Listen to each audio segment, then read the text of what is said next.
Police crack down on illegal soccer gambling, seizing betting records amounting to almost $400 million. Taiwan on high alert as a super typhoon closes in. And the U.S. Justice Department to investigate the killing of a black man who was shot by police after being pinned to the ground.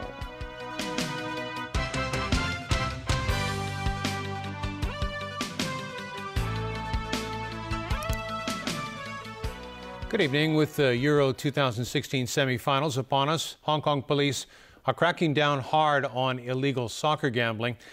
Officers have arrested 18 people and seized betting records amounting to almost $400 million in operations across the city. Winna Wong tells us more. Germany is set to go against France in the Euro 2016 semi-finals at 3 a.m. tomorrow Hong Kong time. Here in Hong Kong, police continue their crackdown on illegal gambling rings. In Yuen Long last night, officers seized $410,000 in cash from a flat on Yuen Long New Street. They also found $100 million in betting records and took away computers and mobile phones. 6 men and 5 women were arrested. At around the same time, police found a suspect near Ping Shek Estate in Yau Chi Wan. He turned out to be a driver, and officers found $250 million from a flat in Kam Shek House at the public housing estate. The man was also arrested.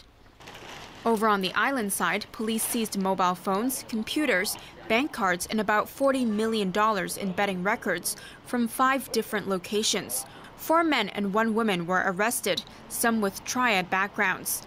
Chief Inspector Alfred Goss says the gambling ring would use instant messaging platforms such as WeChat and WhatsApp to receive bets. Police believe the ring has been active for about 3 months. Over in Shengshui, another man was arrested and officers seized about $300,000 in betting records. According to counselors, there has been a sharp rise in people calling for help over the past few years. In 2011, football gamblers only accounted for 30% of those calling for help, but the number went up to about half during the first half of 2016. A great proportion is the youth. The youth gamblers. They are attracted by the soccer betting because they are familiar with the soccer competition, and they might think they can have a better, higher probability to win the betting because they are well known with the information. Young called on people to seek help if they realize they are spending too much time on betting. Winna Wong, TVB News. Little headway today in the LegCo debate on proposed medical council reforms. As Evelina Lung reports, medical sector lawmaker Lung Ka Lau continued his filibustering attempt. Lung Ka Lau's motion to adjourn the discussion for the Medical Registration Amendment Bill was the first item discussed today. Lawmakers from both the pro-establishment and the pan-democratic camps were against the motion. They also criticized Lung for repeatedly making quorum calls. The patients and the public would hate what you're doing. But that did not prevent Lung from doing so. Point of order. Call for quorum, please. Lung made at least 20 quorum calls throughout the day, prolonging the meeting. The amendment bill proposes increasing the number of lay members in the Medical Council from 4 to 8. The government says that will improve the council's accountability when investigating medical complaints. However, protesting doctors fear this would allow the authorities to control the council. At the same time, they are calling for more doctors' representatives in the body. Some lawmakers accuse critics of the bill of having double standards. Tommy Jung pointed out that the Medical Association representatives are also chosen by a small circle of doctors' groups, yet the protesters don't call that unfair. Lung's motion was later voted down. As the bill continued in the afternoon, efforts were made to ensure there were enough lawmakers in the chamber to prevent the meeting from being adjourned because of a lack of quorum. Evelyn Lang, TVB News. The Undersecretary for Financial Services in the Treasury has admitted negligence in failing to declare to the Monetary Authority mortgages secured for flats that he bought during a sensitive time. James Lau bought 2 flats for investment and secured a 70% mortgage rate in July of 2010. He headed the Hong Kong Mortgage Corporation then and was also on the Monetary Authority's Chief Executives Committee. In August 2010, the government launched property cooling measures that included lowering mortgage rates to 60% for flats bought not for self-use. In a statement, Lau said he did declare the flat purchases to the Monetary Authority but was negligent in failing to declare the mortgages he had secured for them. Lau insists there was no conflict of interest. The Monetary Authority said today it will follow up the matter. Taiwan is bracing for a super typhoon that's making landfall tonight at the earliest. Sea and air traffic have been disrupted, with 30,000 military personnel standing by for rescue work. There's already been 1 death after a man was swept away by waves at sea. Diane Tope reports. Massive waves lashing at the shore in the eastern county of Hualien as Typhoon Epatak moves closer to Taiwan. The Coast Guard has cordoned off the area since early this morning, but a man was still swept away by waves. A helicopter joined in the search for the missing man, but it wasn't an hour later that he was located and plucked out of the sea. The man was pronounced dead after being rushed to hospital. Other wave watchers kept a safe distance from behind the cordon. Northeastern Yilan County is also preparing to bear the brunt of the storm. Boats have been docked in port since yesterday. This fisherman says everyone is worried about the storm, so they're making sure all the boats are tied up tightly together. This restaurant owner is adding locks to her eatery's rolling gates. She hopes this will protect the glass windows inside from strong winds. President Tsai Ing-wen is on her toes in the first storm since she took office just over a month ago. She visited the Central Emergency Coordination Center in Xindian, New Taipei City this afternoon and called on the public to take evacuation plans seriously. Taiwan residents flocked to stores to buy drinking water, haunted by memories of last year's polluted water after a storm. This man bought 2 boxes of 1.5-litre bottles of water, which he says should last the family for 3 days.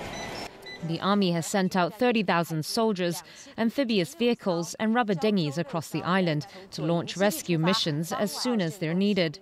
Disruptions to air traffic have already begun, with more than 100 flights scheduled for today and Friday, including a few dozen between Hong Kong and Taiwan, cancelled or delayed. The island's high-speed railway will suspend services tomorrow, at least until 5 p.m. Diane To, TVB News. The United States has imposed sanctions on North Korean leader Kim Jong-un and 10 other top officials for human rights abuses. This marks an escalation of Washington's effort to isolate Pyongyang. James Aiken reports. It's the first time that Washington has moved to impose sanctions directly on North Koreans for what the U.S. State Department says are notorious abuses of human rights. Human rights abuses in the DPRK are among the worst in the world. The government continues to commit extrajudicial killings, enforced disappearances, arbitrary arrest and detention, forced labor, and torture. The sanctions coincide with a State Department report to Congress in which Kim Jong-un topped a list of those directly responsible for serious human rights abuses and censorship in North Korea. Senior lower-level officials, such as the Minister of People's Security, are also listed. The sanctions target property, freeze other assets in U.S. banks, and make the blacklisted individuals radioactive to other major financial institutions. North Korea is already excluded from the U.S. financial system, so the latest action is largely symbolic. But officials stress that the report is the most comprehensive to date, citing Kim and individual officials for their roles in repression and forced labor in political prison camps, estimated to hold as many as 120,000 prisoners. Doing nothing, they say, is not an option. But it would send absolutely the wrong message to him and could embolden him to continue these depravities on his own people. South Korea said today it welcomes the sanctions. South Korea's foreign ministry said it hopes the U.S. move will raise more awareness of North Korean abuses and contribute to the strengthening of measures against Pyongyang. Beijing, which has signed up for United Nations sanctions against North Korea, said today it opposes the use of unilateral sanctions. Obama administration officials say the increase in U.S. pressure on Pyongyang is also intended to send a message to lower-ranking officials to think twice before engaging in acts of cruelty and oppression. James Aiken, TVB News. The U.S. Justice Department will investigate the killing of a black man in Louisiana. He was shot in the chest by 2 white police officers after being pinned to the ground. A police spokesman said a gun was taken from 37-year-old Alton Sterling after he was killed. Alan Bookneer reports. Dramatic video shows the scuffle between the police officers and Alton Sterling in a parking lot outside a convenience store where he sold homemade CDs from a table. 5 shots are heard while Sterling lay on the ground. One of the officers is seen taking something from Sterling's pants pocket, believed to be a gun, as he was dying. At a news conference later, the Baton Rouge police chief said the officers were responding to a disturbance call. The call came from someone who stated that a black male selling CDs and wearing a red sweatshirt threatened them with a gun. When officers arrived, Sterling was armed, and the altercation ensued that resulted in the loss of his life. Exactly what happened at this time is the reason we are here today. Like you, there is a lot that we do not understand. Both officers have been placed on administrative leave pending the investigation.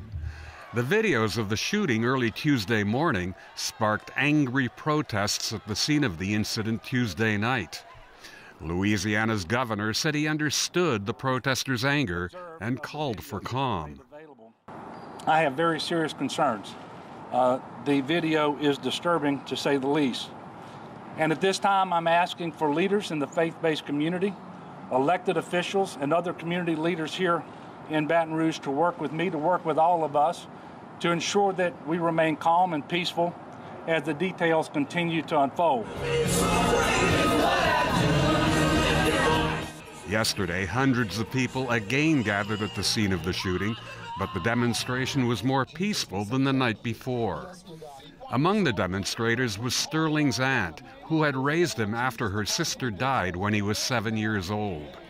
I'm mad! I'm so mad! I'm not angry enough to go in the street. I'm not angry enough to curse the police out. But I'm angry and I'm mad because they took something from me that I'll never ever get back. So y'all pray for me. But we gotta have peace and unity out here. There was no police presence seen near the gathering. Alan Bookneer, TVB News. And still to come in our news tonight, a study projects the number of local seniors suffering from dementia more than triple in over 20 years. 500,000 hoverboards being recalled in America after numerous reports of battery fires. And the world's most expensive single bunch of grapes.